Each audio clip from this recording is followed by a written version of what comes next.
Testing, testing.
Testing 1, 2, 3. Testing 1, 2, 3. Testing, testing. Testing. Jen, can you hear me?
Thank you.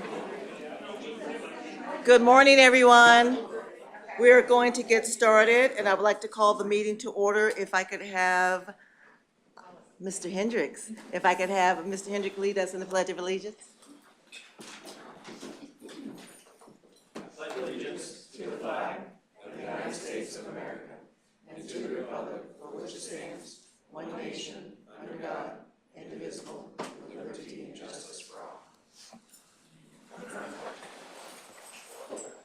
Good morning. We're going to start with our acknowledgements today. Who has them? Do we have any acknowledgements? Well, I guess not. The next thing is consent items. Do I have a motion for approval? Do I have a Second. All in favor? Aye. Any opposed? Hearing none, we'll go to our action items. Up first is the process improvement recommendations of the board policies by Beth Houghton. Okay, you received these materials ahead of time, and so I won't go painfully through each piece. But I would say that the general thread for most of the changes to board policy are in response both to our process improvement consultant and their sharing with us best practices, and they looked at our request directly at our policies and actually created the first draft of many of the changes. And as well as hearing from the board that they really wanted to see us move more quickly in going from the desire to procure a program or do something else till it came to fruition. And I would share it's often a frustration of our staff as well. Everybody's doing their job, but the processes embedded in the policies required, a lot more stops along the way from desire to do something to it actually getting implemented.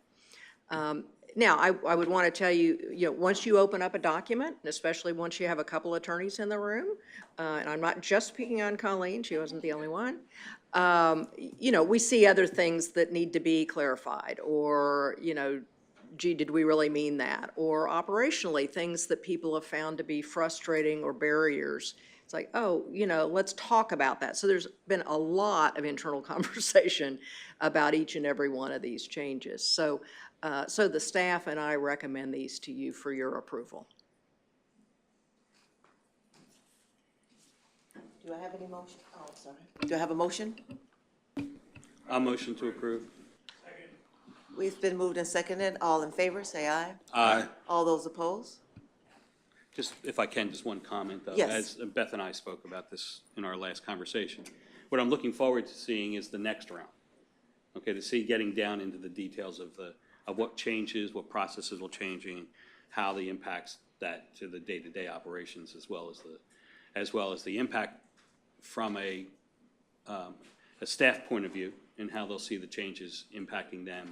And hopefully what we'll see is some additional streamlining, as well as acceptance of a new way of doing things, which is not always the easiest thing to do. But I just wanted to say that but I think so far it's moved in the right direction for sure. I agree. Yeah, I would say it's, changing policies is one thing, but everybody getting used to, whatever you want to call it, a new paradigm, a new culture is something else.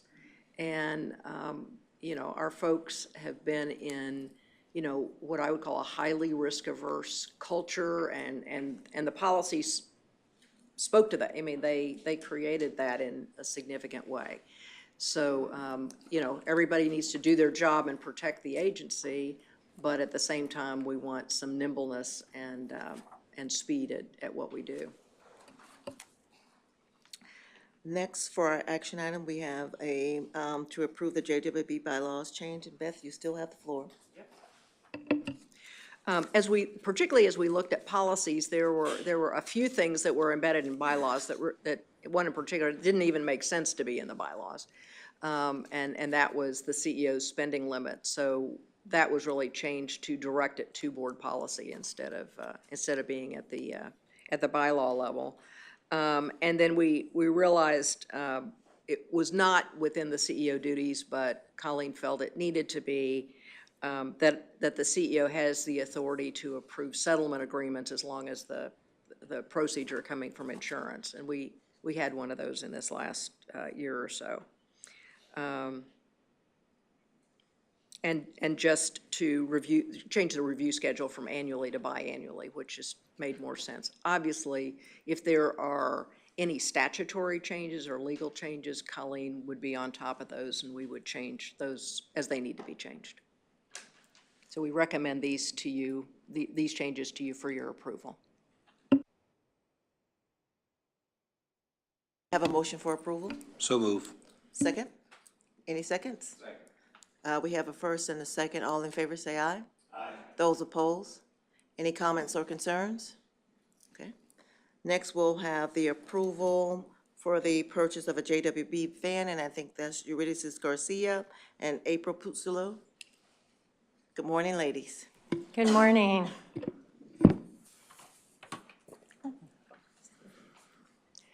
So good morning again. We are seeking the board's approval this morning for the purchase of a Ford Transit cargo van from Duval Ford LLC. This is a multi-department collaborative that will result in numerous uses and benefits across the organization.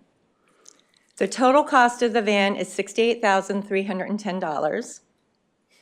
This falls within our FY24 capital budget line item that was previously approved by the board. And as outlined in the board memo, the JWB procurement team and others performed a lot of due diligence in selecting the Ford Transit cargo van and Duval Ford. For example, the make and model of the van meets all of our needs in terms of hauling capacity and safety features. Plus, the proposed purchase agreement includes an extended warranty, maintenance plan, and more. We chose Duval Ford LLC because we can utilize the Florida Sheriff's Association Cooperative Purchasing Program, and that's already in place. And what we also found was that that cooperative is also leveraged by Pinellas County government, Pinellas County schools, the Sheriff's Office, and it provides the best pricing across all the cooperatives. We've also secured quotes for insurance, and we've established new vehicle policies and procedures, and those are going to live within our personnel policies. So just a little background on the need.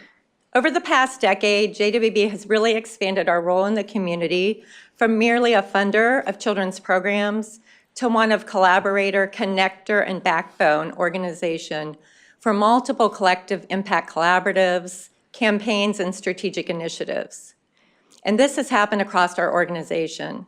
This expansion allows us to reach tens of thousands more children and families every year who may not have previously known about JWB and our value.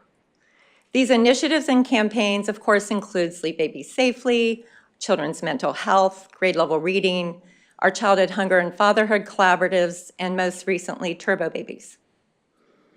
All of these generate vast amount of educational materials and resources that ultimately need to get in the hands of our partners, our parents, and the public. At the same time, we've heightened our presence in the community, so we're hosting even more and supporting even more events, town halls, trainings, and outreach activities. Again, these are multi-department efforts that support our initiatives and campaigns and educate the public on our work and value. So just an example, and this kind of blew all of our minds. Last year alone, we had approximately 300 events that we sponsored, supported, or hosted. So if you think about that, that's almost an event every single day, or an activity every single day. So again, all of this is an enormous amount of time and effort moving and delivering these materials. And this involves staff at numerous different levels and positions across the organization. And we're using our personal vehicles, and I know this because I'm one of them. And sometimes just for one event, we're making multiple trips. One delivery, we're making multiple trips, or involves many staff. Again, this presents increased liability, inefficiency, and other logistical challenges.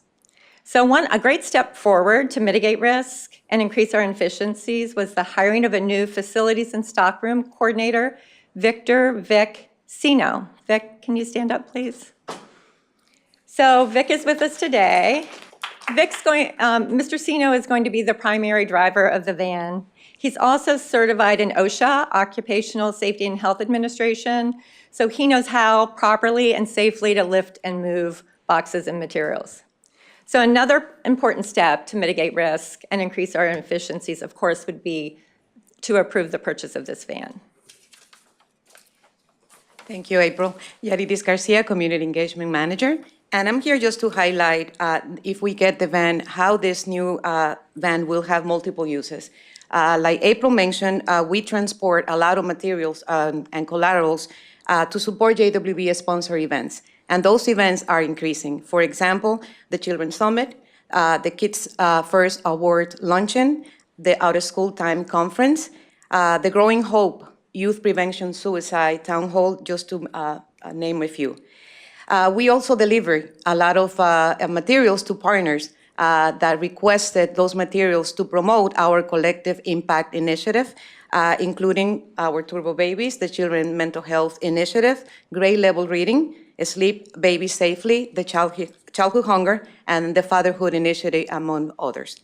And the transport of materials to promote JWB and all the campaigns that we mentioned on collective impact through our various community outreach events. And I was here this September, to just highlight some of the community events that we attended and how many materials and how many events are we in the community with 3 staff, as April mentioned, delivering hundreds of boxes and in our little cars. And now we are, besides the back-to-school events, we are also involved in a lot of community fairs, family-friendly events, and we are organizing various projects led by our Youth Leadership Committee and our Community Council, and you will hear more about those events in the spring 2024. So to wrap up, what will be some of the benefits or the benefits of this new van for JWB? Reduce liability, which is, we are very big about reducing liability, and given that the van will be insured and the staff will no longer be using our personal vehicles. Increased efficiencies and cost savings, as given that fewer staff will be delivering boxes, and we will have Victor helping us streamline the process. It will enhance capacity, so we'll be able to host more events. Like if we need more, but we want to have more events and making more deliveries and support more community outreach activities.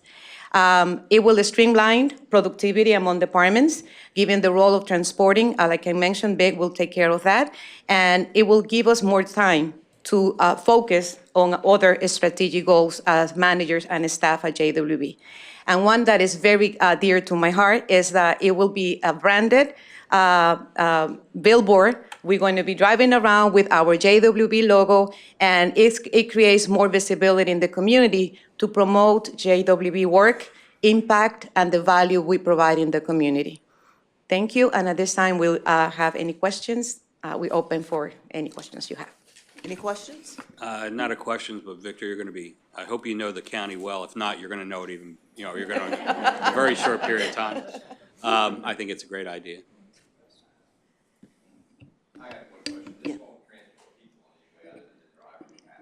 Correct. It's not a passenger van, it's a cargo. Yes, sir. I just would like to welcome Vic. Welcome. Do I have a motion at this? Oh, go ahead. I was going to motion for approval. I'll second. All in favor? Aye. Any opposed? Thank you very much. Thank you, Thank you. ladies.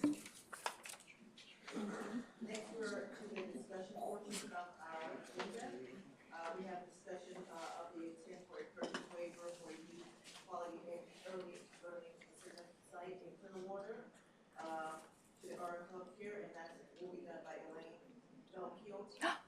Yeah, great job. Good morning, happy Thursday. I'm Elaine Melchiotti, Senior Manager of Program Administration here at JWB, and I have the pleasure of presenting a discussion item in regards to our intent for a purchase waiver for our club childcare to open an additional Quality Early Learning Initiative site, also known as QELI, at one of their locations in Clearwater.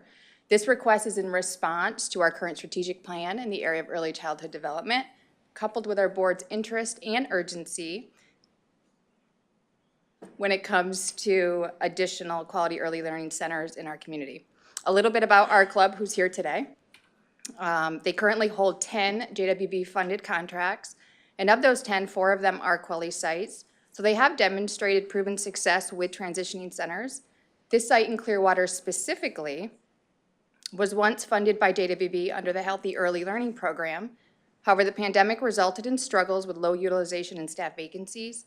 We, along with our club, are confident that the transition to Quelly, which includes higher staff pay and a focus on our 0 to 3 kiddos, will lend itself well to the success of this gateway location. Not to mention this location is in an area where there is no Quelly sites currently, and it falls within a low children opportunity index zone. Our goal is that this site will open in August of '24, as this will allow families time to register for the 24-25 school year. And over the next few months, our staff will work with our club to establish an implementation plan and will return to the board in April of '24 to request fund. JWB staff would be requesting a budget amendment to move funding from our unassigned fund balance to the program for fiscal year '24 only, as Quelly is already part of our fiscal year '25 and '26 forecasted budgets. And lastly, while competition is the preferred method of procuring new programming, under these circumstances, we are recommending a purchasing waiver for our club as the most appropriate procurement method. So with that being said, do we have any comments, questions, concerns? If I can, I just would say Art, I'm sure Art is looking down, riding his motorcycle across heaven, saying, keep it up, you got to keep doing what I wanted you to do in the first place, or what I planned to do. So I think this is a great idea. Yeah. Great, thank you. Were you guys looking for direction or a motion or just consensus? Just if you had any concerns before we keep on keeping on, we wanted Keep up to the good know. work, yeah. I agree, keep on keeping on. Next, we do have a presentation by the Early Learning Coalition, and that's an update. No, I have skipped down, I'm so sorry. We do have a school readiness presentation by Dr. Chen Fan and Cheryl Miller. Thank you. Good morning. My name is Cheryl Miller, and I'm a senior program consultant at JWB. A little bit about myself. I have 30-plus years in early childhood education. So you could say that early childhood education is not just work for me, but it's truly a passion. I started my career in Colorado as a preschool teacher. And today I'm very happy to be presenting with Dr. Chen Fan. Good morning, I'm Dr. Chen Fan, Senior Program Evaluator at the JWB. I hold a doctorate degree in education. I'm passionate about early learning as well. Today, Cheryl and I are delighted to present to the board our work with our JWB-funded early learning centers.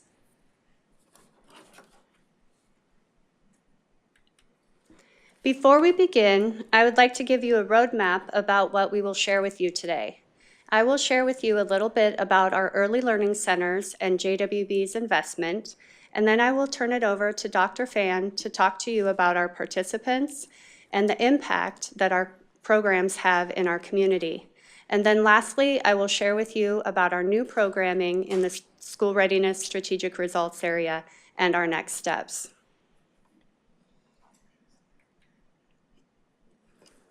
Our overall strategic goal for the school readiness results area is children served by JWB-funded school readiness programs will enter kindergarten ready to learn.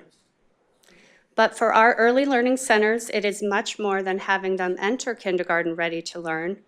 We believe that every child deserves to grow up healthy, safe, and loved while also learning. And just like our Turbo Babies campaign has taught us, learning begins at birth.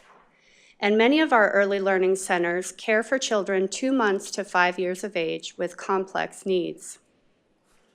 Our centers focus on the whole child, offering them skill-building activities through play and exploration in all of our learning domains.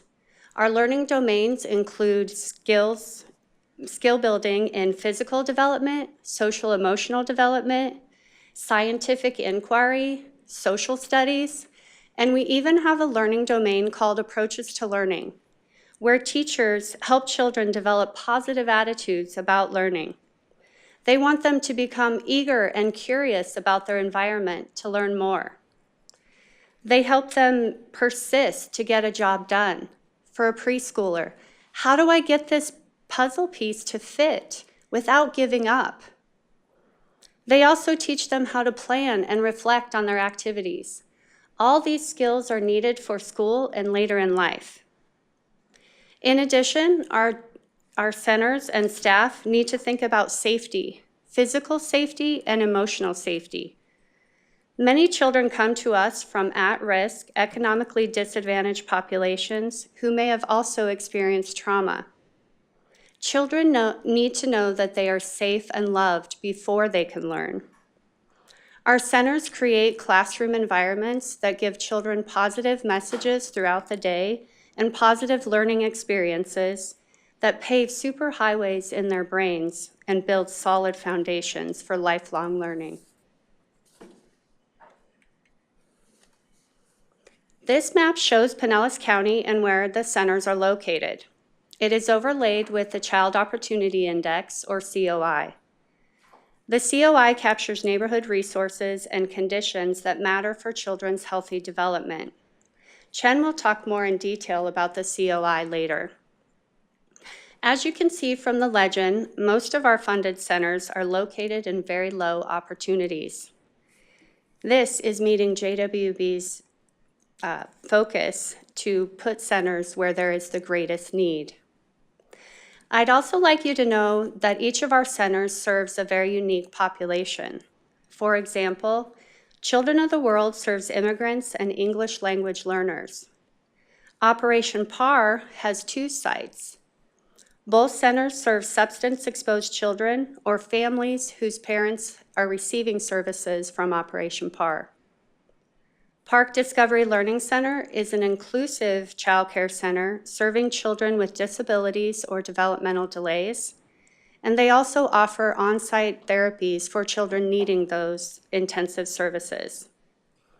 I'd like to pause here to recognize that we have a few staff from our early learning centers. If you guys could wave and be recognized. These are the staff that are doing the important work, and we are very proud to be working with each and every one of them. In fiscal year 2022, JWB's total investment in the early learning centers was $4,164,976, excuse me. We know that that's a big number, but JWB is funding quality and quality costs. With our investment, there were a total of 791 unique participants served. This included 590 children and 201 adults. Why adults, you might be asking yourself? Well, some of our centers have a dedicated staff member that focuses on parents, helping them with their family needs and supporting them in their parenting role.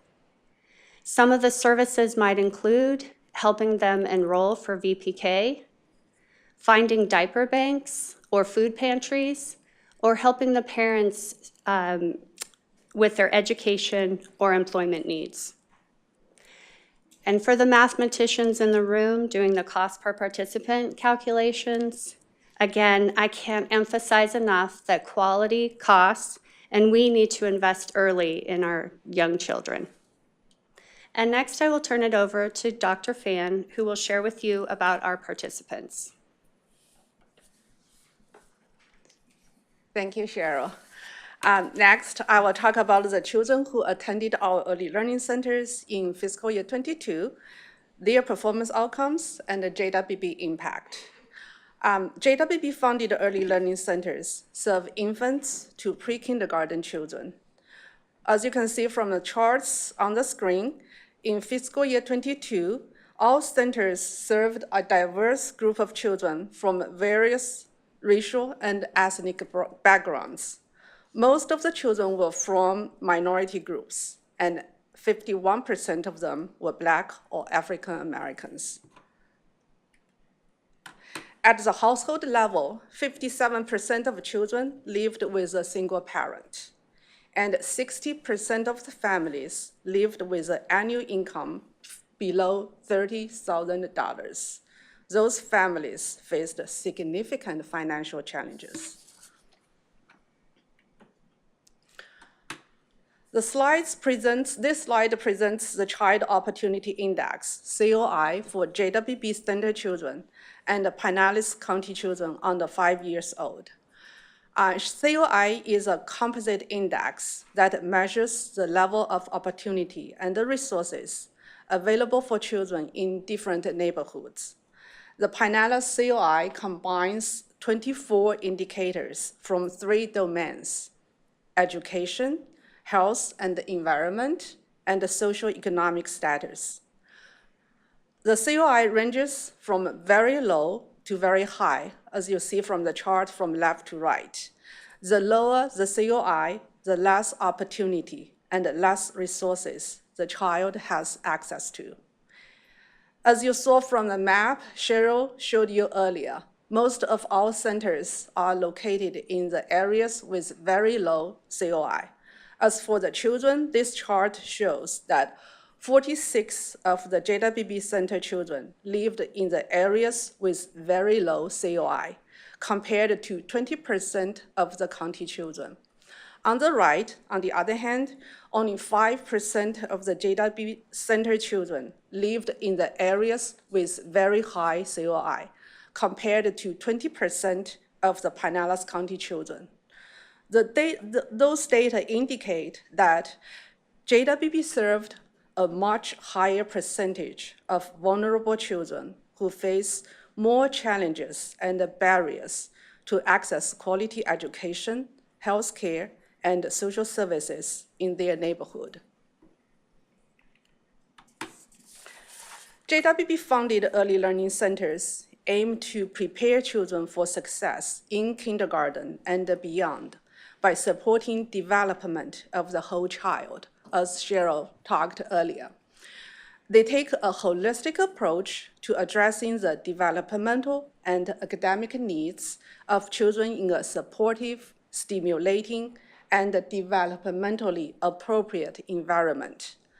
Centers use Teaching Strategies Code, a research-based, evidence-based tool to gather information, identify children's individual needs, and guide lesson plans and instruction.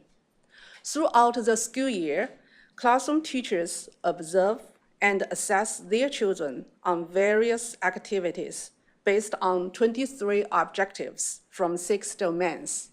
Those domains, as you can see from the screen, are social-emotional, physical, language, cognitive, literacy, and math. The assessment results are finalized every 3 months to measure how well children are meeting expectations for their age group in each domain. This chart compares the percentage of children who met or exceeded expectations for their age group on each domain at the beginning and end of the school year. The data includes children 0 to 5 years old who attended the center for the entire school year.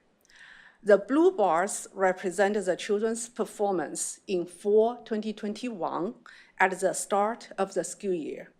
The orange bars show the children's performance in spring 2022 at the end of the school year. The results indicate that by the end of the school year, most children from 87% to 98% met or exceeded the expectations on the respective domain. Additionally, when compared to the beginning of the school year, there was an increase from 11% to 17% on the respective domain by the end of the school year. Kindergarten students in Florida are required to be screened for kindergarten readiness within the first 30 days of school. The screener is called Florida Assessment of Student Thinking FAST since 2022 to 23 school year, and it was previously known as Florida Kindergarten Readiness Screener, FLICRS. Both FAST and FLICRS use the STAR Early Literacy, a computer-based adaptive test that measures the literacy and math skills of kindergarteners in 15 to 20 minutes.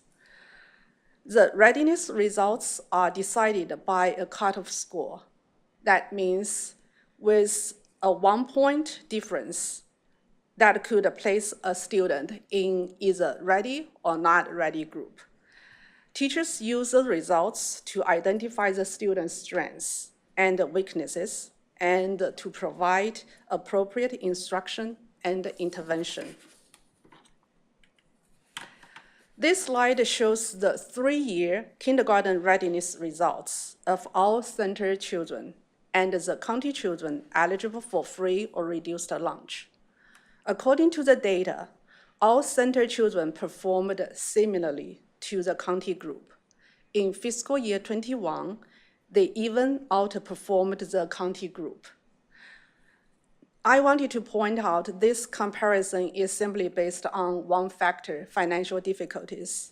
As you have seen from the previous section, children who attended our centers were significantly at risk. They faced complex challenges other than financial difficulties. Although they did not exceed the free or reduced lunch students in fiscal year 20 and fiscal year 22, we are closing a gap that would be much greater without JWB funded centers. Each number represents a child, a family, or a teacher behind that. Here I will share with you stories of a child, a parent, and a teacher from our early learning centers. From left to right, the first picture is Marilyn. Marilyn is a child who attends Park Discovery Learning Center. Marilyn was born prematurely at 32 weeks because her mom contracted COVID-19 and required emergency C-section. In the first 4 weeks of her life, Marilyn stayed in the NICU, and her mom was in a coma and on a ventilator. At 8 months old, Marilyn was referred to Park Discovery Learning Center. Upon original evaluation, she was behind on everything, such as rolling, sitting, babbling, eating, and playing. She received early intervention, physical and occupational therapy at the center on site. Now she's 14 months old. She can stand, say words, and play with toys. She can even finger feed herself. She loves to laugh and smile and is quickly catching up to her peers at the center.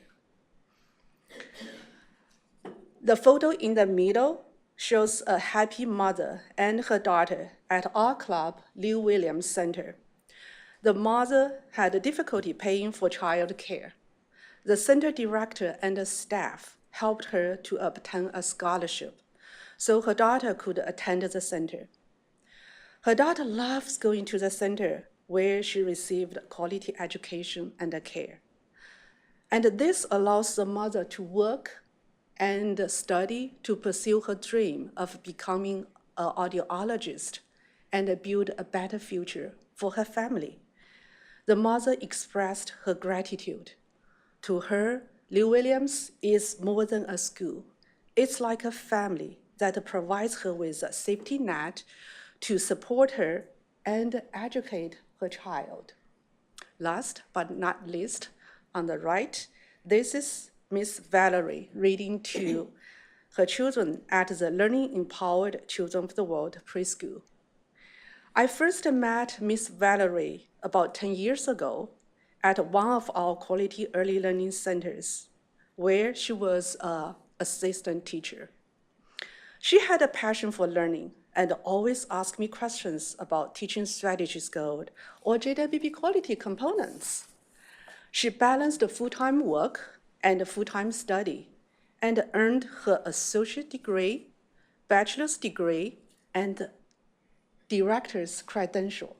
Now, she is a center director at Children of the World Preschool. In July 2023, JWB Board approved Ms. Valerie's application to serve on the South County Community Council. Just 2 weeks ago, Ms. Valerie's center received a National Award accreditation from the National Accreditation Commission from Early Care and Education Programs. Ms. Valerie, I want you to say Ms. Valerie is just one of the many teachers who have risen from our quality early learning centers. They have applied our quality standards in their work and in the community. They have served as role models for their children and their staff. They have committed to families, children, and quality care and education in our community. This is JWB Impact. We provide screening, early intervention, and therapies to children who are in need. We create a safe and nurturing learning environment to educate our young learners.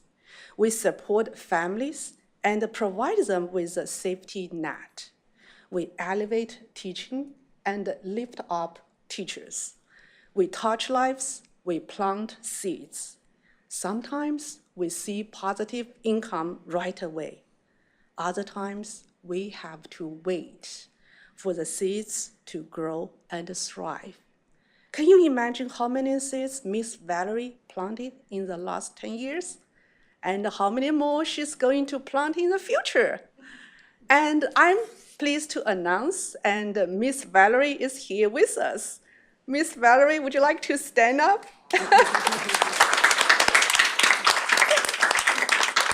We are so proud of your accomplishment. Yeah. Thank you. So back to Cheryl. Thank you, Chen, for sharing those wonderful stories. We have many more like that, but they only gave us 20 minutes today. Yeah. So I will go on to our next steps and future programming. In keeping with our 5-year strategic plan, Strategy 2.4 was to procure and implement new programs to meet strategic goals. In February 2023, the board approved to add 2 new programs to the school readiness results area, Directions for Living First 5 and Learning Empowered Triangles program. While each program has a unique methodology for delivering services overall, they will provide support to preschool teachers, parents, and children with behavioral difficulties by providing clinical consultation, education, and mentoring. Both programs offer countywide services for children up to 5 years of age, to early learning programs outside of JWB-funded centers. The goal of these programs is to wrap around and provide support to the families, the staff, and ultimately the child to help the child with their challenging behaviors to become successful and to stop preschool centers from expelling young children due to challenging behaviors. This adds an extra layer of professional development and capacity building for early learning. New quality early learning centers. The board has shown great interest and urgency to open quality centers that serve infants, toddlers, and 2-year-olds to meet the growing need in our community. In March 2023, the board approved to fund Happy Workers, which offers care for children 2 months to 5 years of age. They opened in August 2023 with the new school year, and I'm happy to report they have enrolled 28 children out of their capacity to serve 39, and they already have a wait list for infants and toddlers. This demonstrates the need for the younger age groups and that our board is right on track with their interest in early childhood development. We are also exploring options for funding new quality early learning centers with the focus on serving our youngest participants. one of which you just heard about in Elaine's presentation prior to ours with the Our Club Gateway Center. And then in fiscal year '25, we also want to explore expanding another site that will serve our youngest participants. And with that, I hope you can see that Chen and I are very passionate about early learning. And we will take any questions that you might have. Any questions or comments from the board at this time? Ladies, it was a wonderful presentation. Thank you. Thank you. And now, at this time, we do have the Early Learning Coalition update from Ms. Lindsay Carson. Good morning, everybody. I don't see my screen. It's in the works. It's good to see you all. This is not my first time before the podium, but for those of you who don't know me, I'm Lindsay Carson, CEO of the Early Learning Coalition of Pinellas County. I've been there for about 18 years, so I've watched VPK grow literally since inception. That was my first assignment in a yellow comb-bound clip with House Bill 1A and told you have to implement this. So I've been around just a little bit. So obviously we've had some time to work on it, and I've had the pleasure over the last couple of years to be appointed to the Council for Early Grade Success, which came from legislation a few years ago, that is looking at progress monitoring at pre-K through, I believe it's grade 5, looking at how we're evaluating our students and ensuring that parents have information along the way so that we can inform and curb instruction appropriately. So without further ado, like that segue, I will now share my presentation. And this is from fall of 2022, which means we're talking about children who participated in VPK or anything in the 21-22 school year. So our information is always a little bit lagged, but this is the most recent data that we have to use. And if I can, I'm really not this technologically ignorant, but, oh, too far. Okay, sorry about that. Okay, as Chen mentioned earlier, FAST is the Florida Assessment of Student Thinking, and it is the tool that is used to determine kindergarten readiness, among other things, as children progress through their academic career. And it, in our pre-K world, is really primarily a literacy tool. There is literally all literacy questions, and I believe one math question on it. So it's definitely literacy focused. And that information provides, those results rather, provide information both to the school to curb curriculum and instruction in the pre-K setting, and also to parents, so that parents are aware of their child's progress. They get this assessment at different points of the year, so that throughout the year now, parents can see that the children are on track, or perhaps they're not, and parents have the information they need in order to intervene and provide supplemental supports in partnership with the school or other resources to get them on track. So as she mentioned, it's an adaptive online assessment. All right. When we talk about literacy in early learning, we are not talking about children entering kindergarten reading. That is not the goal. In fact, of course, education and knowledge is a continuum, but the goal is not that they're entering kindergarten reading. It is that they have the foundational literacy skills so that they are poised to read as it's developmentally appropriate. So that's things like word knowledge, vocabulary, phonemic awareness, phonological awareness, understanding rhyme, order of things. It's not decoding words. It's also not saying the alphabet in order, because surprise, that's just a song. But understanding and identifying what those letters are. And then, as I mentioned, some limited work on math. Not that we don't work on all domains, that just happens to be what's set in here. So looking at our readiness scores, I say this recognizing I was a product of Pinellas County Schools and definitely wanted the A, right? We are leading the state in Pinellas County when it comes to kindergarten readiness rates, and a 70 is not an A. So I will fully, own that. But all children in Pinellas County, we're at about a 50% or 58% readiness rate. And those who participate in VPK and complete, meaning they physically attended 70% or more, 70% are ready. And so what we see, of course, is that participation in VPK matters. even for those children who don't finish the program, maybe they start late or have a lot of absences, compared to those children who do not participate. And if you look at how Pinellas County stands against Florida, we are significantly higher among VPK participants. We're significantly higher among VPK partial participants.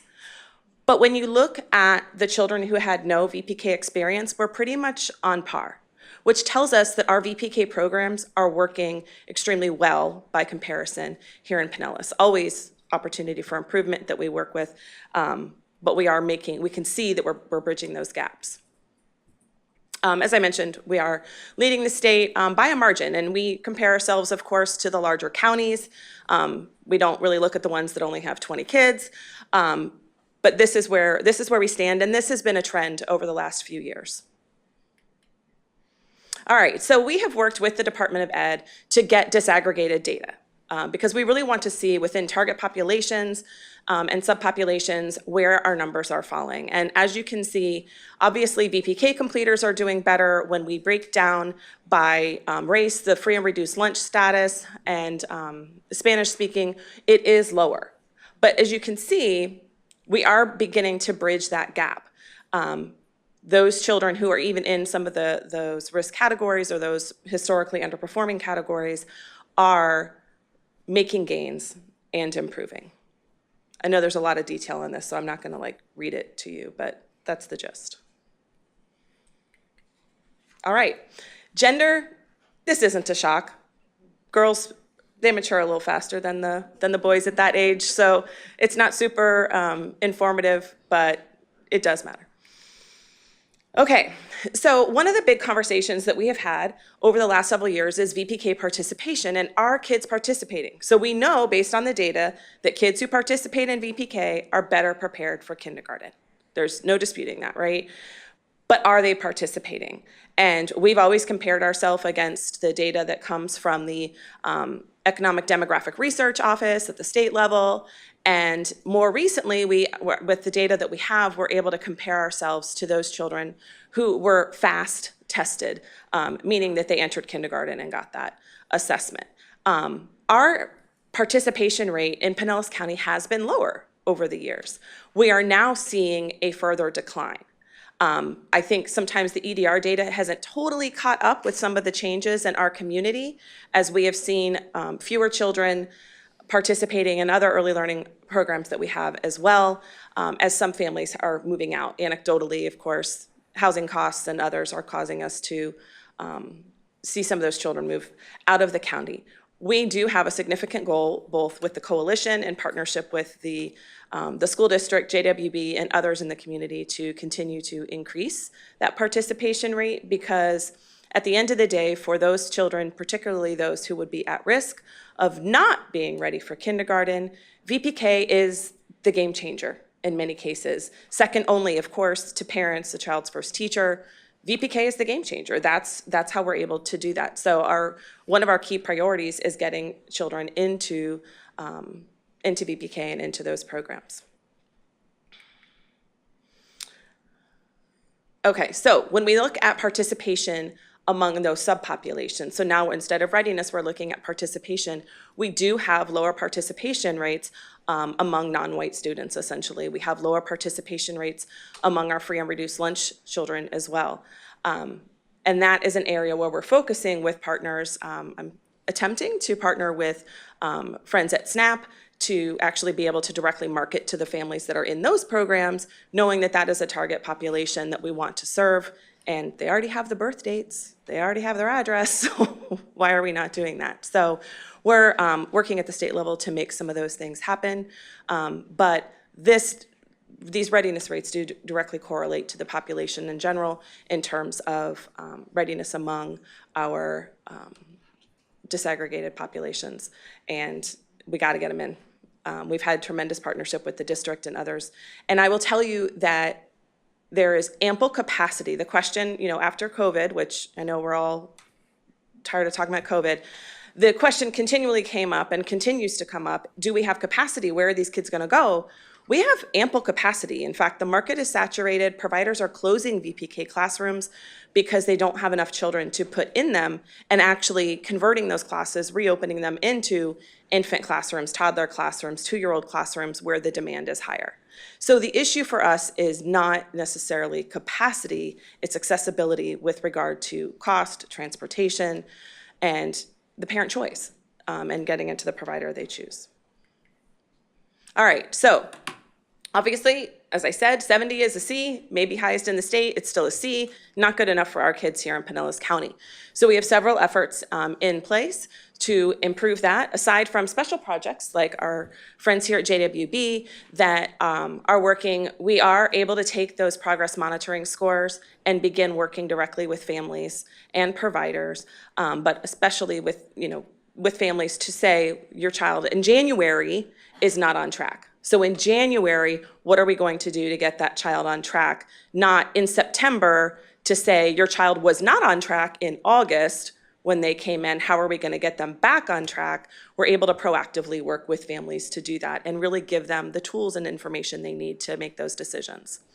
Another area that we're focusing, the Early Learning Coalition, we've used ARPA dollars to contract, or in the process of contracting with Rutgers University, to bring a train the trainer and an actual model of dual language or ESOL training, English speakers of other languages, training and development for our preschool teachers so that they have the strategies necessary to support those non-English speaking students or dual language learners. There's not a pre-K. We know in the K-12 system, there's a tremendous amount of training and requirements around that. In pre-K, there's really not a lot of supports.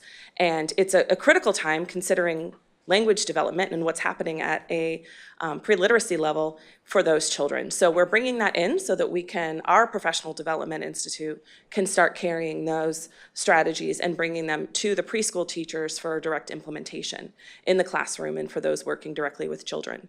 Continual recruitment efforts, particularly around our BIPOC populations.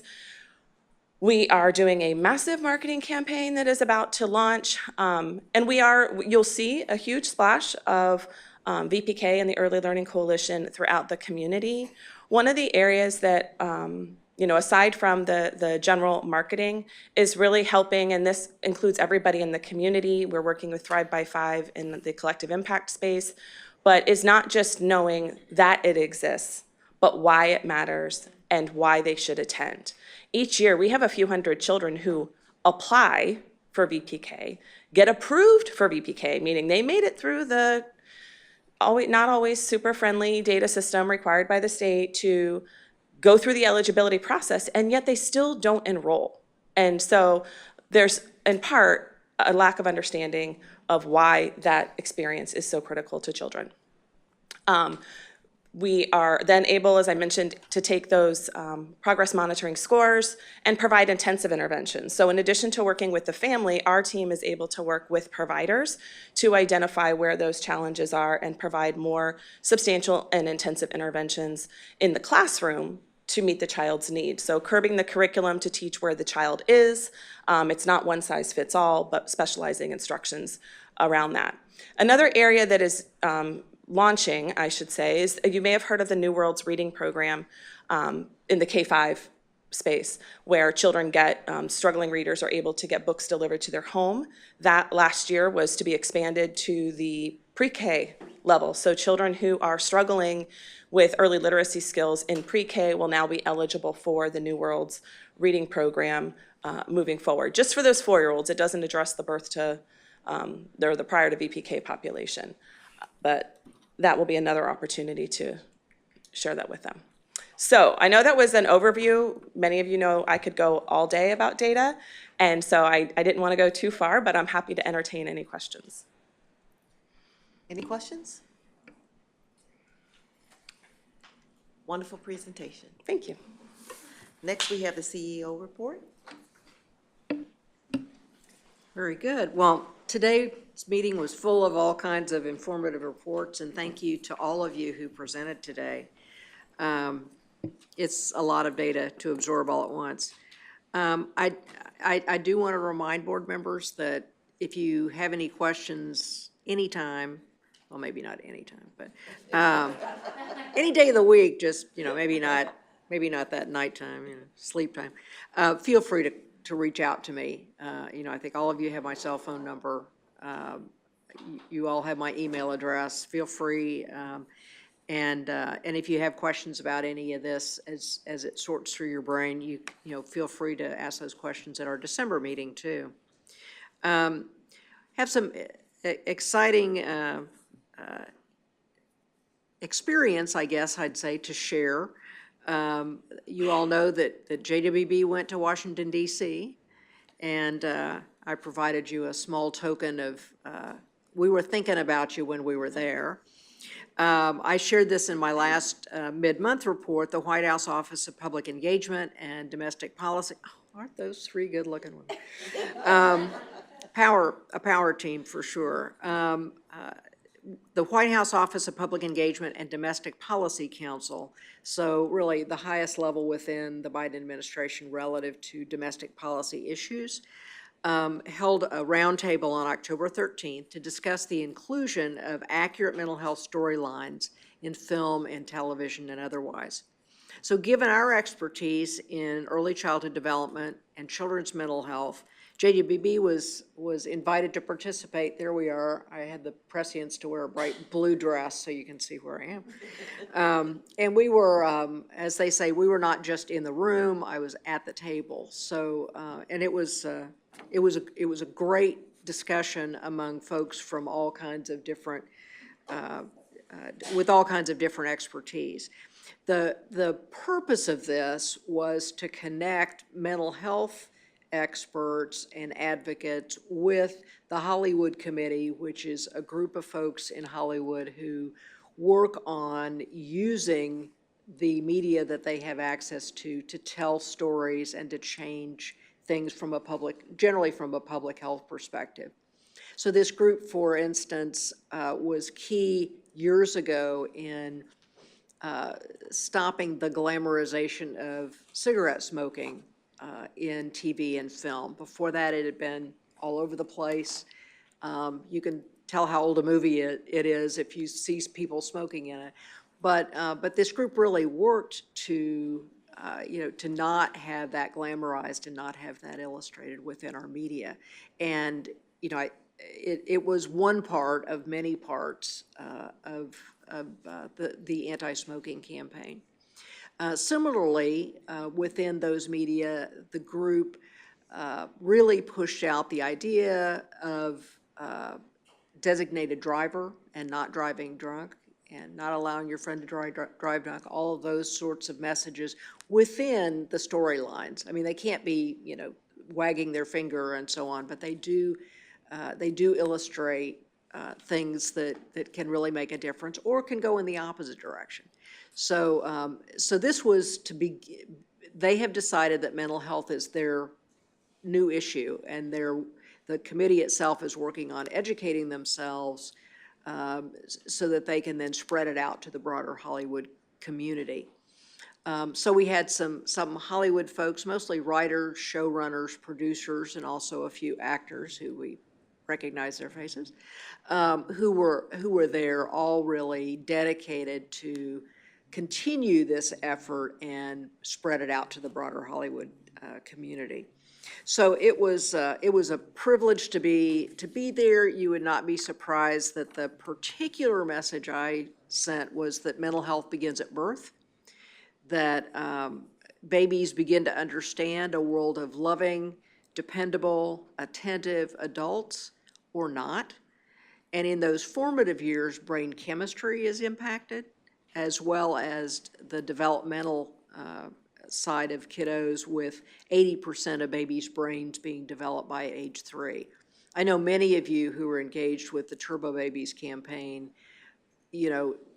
share that factoid with folks, and it never, if I'm with folks who are not in this space, it continues to absolutely floor them. So keep sending the message. We appreciate it. So the takeaway for that group that we wanted to leave is that babies, toddlers, and children are people, not props, and that storylines can help destigmatize mental health all through the age spectrum while promoting healthy development and well-being.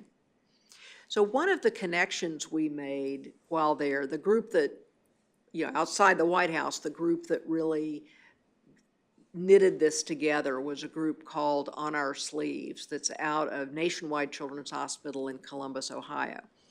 They have a broad and deep commitment to and activities related to children's mental health through the hospital system.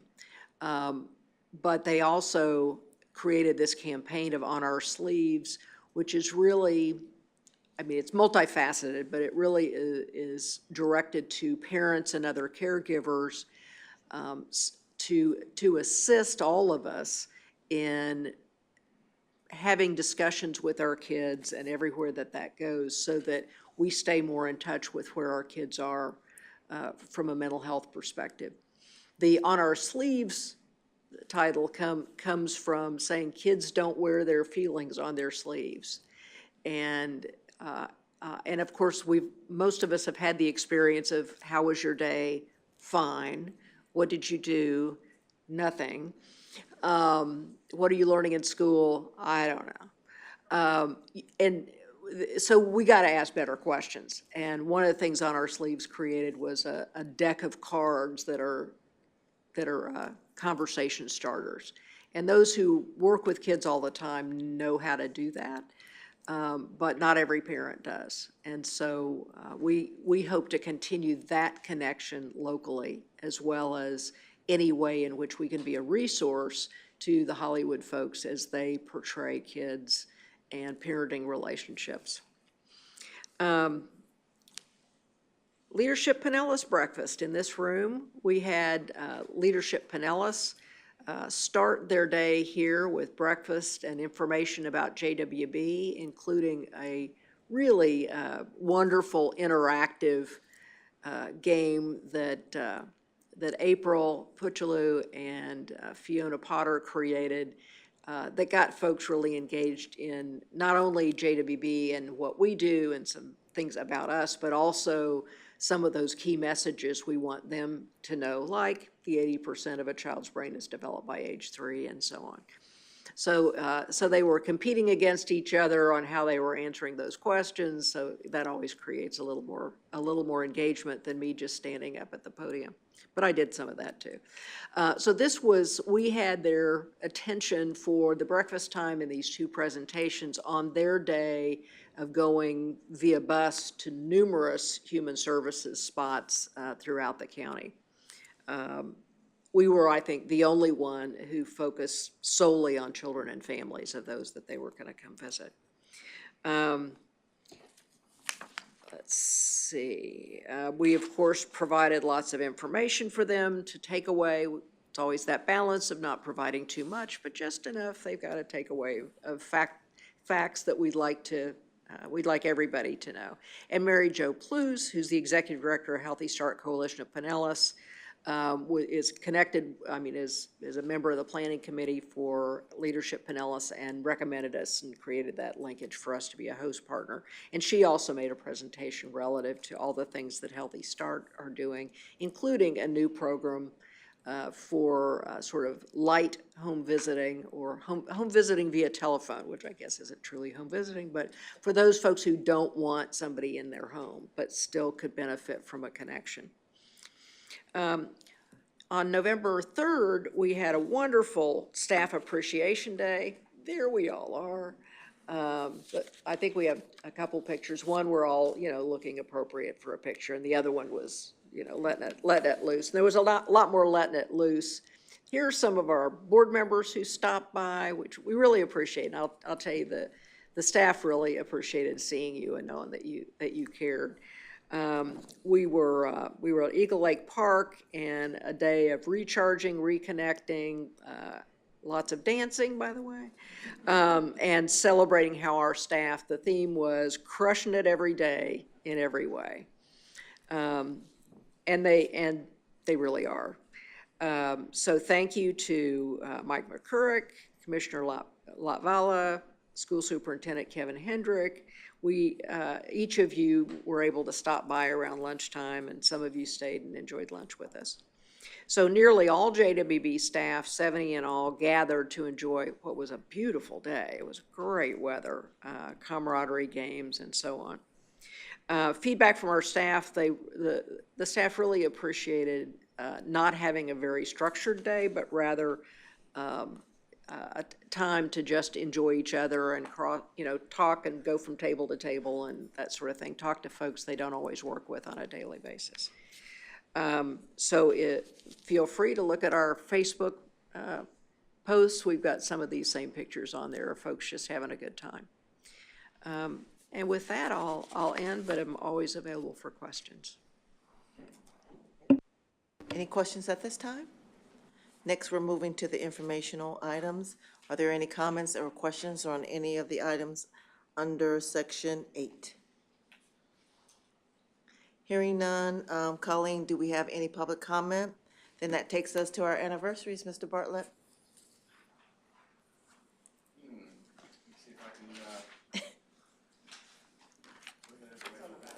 On the back side.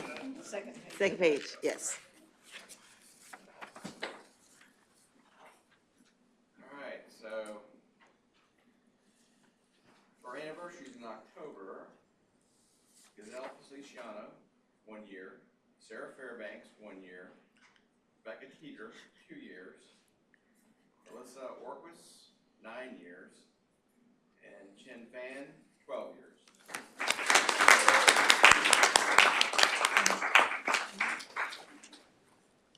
Do I have a motion at this time? Second? All in favor? I'm quite sure no one's opposing. You guys have a great day.